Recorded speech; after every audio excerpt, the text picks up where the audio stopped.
and welcome to the Robbo Show, brought to you by the Northern Territory. Well, how good is this? How beautiful is Melbourne?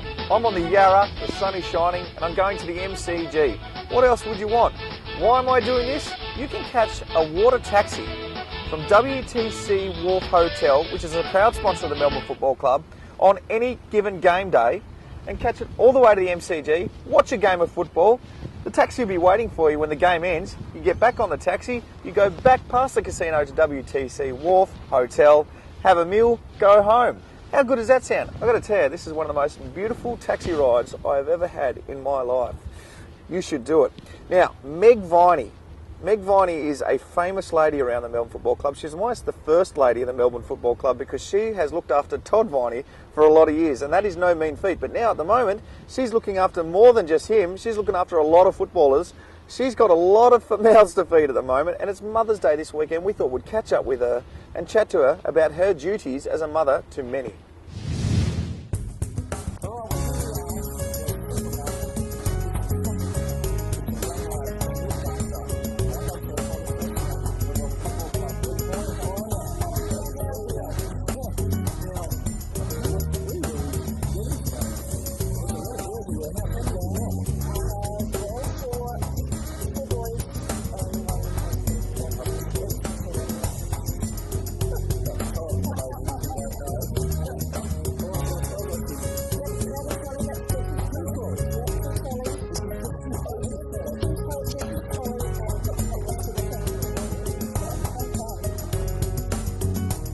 We'll run me through who's living with you first of all. Okay. For those of you out there who don't know, give them the names, because we obviously know Jack Viney is your son who's doing nice things, but there's another boy of yours as well. Yes, we have Max Viney, and he's nearly 16. And then we've got Jimmy Trumpus from South Australia and Jesse Hogan from Western Australia. Jesse Hogan.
I do sincerely hope you get a nice breakfast.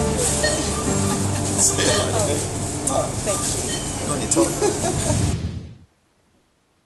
Thank you, sir. Now that was absolutely fantastic. I highly recommend it. I also highly recommend you stop here at the WTC Wharf Hotel for a meal before or after the game. You get 10% discount on anything bought in there if you catch the water taxi. I'm going to go in there now for a bit of a meal. You never know who you might meet in there. Stephen Tingay. Oh my God. G'day, Robbo. How you Like I going? said, you never know who you're going to meet. Stephen Tingay, one of the They get a big barge to get you here, Robbo? Yeah, very funny. Just on the water taxi. Beautiful way to arrive at WCW Wharf Hotel, and you're here eating. What's going on, mate? Well, I did order you a Parmigiana because I know you're a big eater. I don't think I'll touch the sides of that, but You got yourself a salad, did you? self a salad. You're looking after my weight. Thank you very much. Stinger, what are you doing with yourself these days, mate? I'm a personal trainer. Personal trainer for who? To the stars? I try to be the stars, but it doesn't happen that way, Robbo. It's a pretty select group. You're always into your into fitness, and when you came down from Shepparton as a young 17-year-old, 18-year-old in the under 19s, yep, yeah, 17-year-old. you were probably what, 70 kilos ringing wet. At the most, I think I was 67. And you worked really hard. I mean, that's very important to know. You worked very hard at that. Was that something you identified that you wanted to bulk up to play AFL footy? You need to do. Yeah, back in those days, didn't get too much direction, but always had a little thing in my head. If I went in the gym, it was always for 2 hours. Now that was pretty narrow-minded from what I know now, but just had a little goal that's what I was going to do, and I stuck to it 3 times a week, and the rest is history, as they say. The results are quite, well, they're easy to see in a photo that we have right now. What happened here? You're on a roof, you have no clothes on. I know what happened because I was there that day when Michael Dodge came around to... We were living together at that point, and... I'm not sure how I got convinced to do that. It was for a lot of money. I think he got me a very vulnerable moment. I did avoid trying to read the paper that weekend, and then I got to after the game, and then I think a couple of board members came up and said, "What were you thinking?" And I go, "What do you mean?" And then I clicked that it was in the paper that day, and I didn't want to have anything to do with it until after the game. We won the game, so that was... Thank gosh yeah, for that. Yeah. The gravity's starting to win, Robbo. I'm nearly 43, so... 43. Yeah. Talk to me about your time at Melbourne, mate. You came down as a 17-year-old, and you were pretty much, not instantly, but as a 19-year-old, you're playing in a night grand final, beating Geelong. Yeah, I played... I was drafted in 87, played under 19s in 88, and then lucky enough in first virtually taste of senior footy, played a couple of games in the night series, and then we beat by 9 points, I think, off the top of my head, Geelong at Waverley. I actually played on Gary Ablett at some stage. I remember him getting me in a headlock and saying, "You're not going anywhere," and I didn't go anywhere. You do as he says. Yeah. But God, being a 19-year-old in that, yeah. I think we partied pretty hard, and not knowing really, well, it's changed a lot now. But in those days, you actually enjoyed the wins and you enjoyed the losses as well. No doubt. I do remember it. I mean, it was still around in 96, but it got itself pretty quick to become that professional thing. But it was a pretty successful era through the late 80s and very early 90s, and then again in 2000 when I was about, when we were playing in a grand final and a final every second year with Neil Danaher. But those 80s years, they were up, weren't they? Yeah, John Northey, I think, put the club on the right track in late 80s, and I'd say there's probably 12 or 13 years which I was in round the club, under 19s and senior footy, that pretty successful and had a great foundation through John Northey. It was us against them all the time, so we were always the underdog.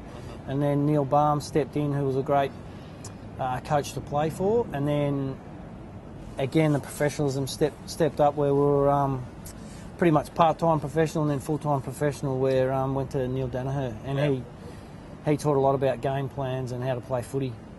Now, you've had your fair share of bad luck on and off the field, but talk to me about the situation where you were accidentally pushed through a plate glass window and you were cut up pretty bad in around your hamstring area. That hurt you towards the end of your career, and obviously then it was a bad scenario, wasn't it? Yeah, I don't think I've ever touched on this much. My girlfriend at the time, Penny, we were just walking along the road. Everyone goes, "Oh, you were drunk, weren't you?" and all that kind of stuff. Walking along the footpath in Richmond, plate glass double doors to an apartment block, and we were just mucking around, and I just turned away and she pushed me at the wrong time, and I sailed through a plate glass double doors, and I severed my right thigh and cut the nerve and a few tendons in my hand. So that was at the age of 20, and I just finished my first full season where I played 24 games. So I played every game. That was 1990. That would have been quite gruesome to see, no doubt. Yeah, apparently I shouldn't be here, so it's a win. Yeah, it's a real win. Got to take a win. Yeah. When you can get them. Yeah, so good times. Stephen Tingay, ex-champion of the Melbourne Football Club, wore number 2, played many, many games with long, blonde, flowing locks and big muscles the girls just loved. I know my wife used to watch you quite closely. Make you feel good? I've got Brooke's phone number, so... Stinger, thanks for catching No up, worries. mate. Thanks, Robbo. See you soon. We've Ta. got to eat this food. Get out of here. Well, that's been the Robbo Show for another week, brought to you by the Northern Territory. Hope you enjoyed it. Tell you what I'm enjoying, this. I'm off for another cruise up the Yarra, thanks to Melbourne Water Taxis and WCW Hotel. See you next week.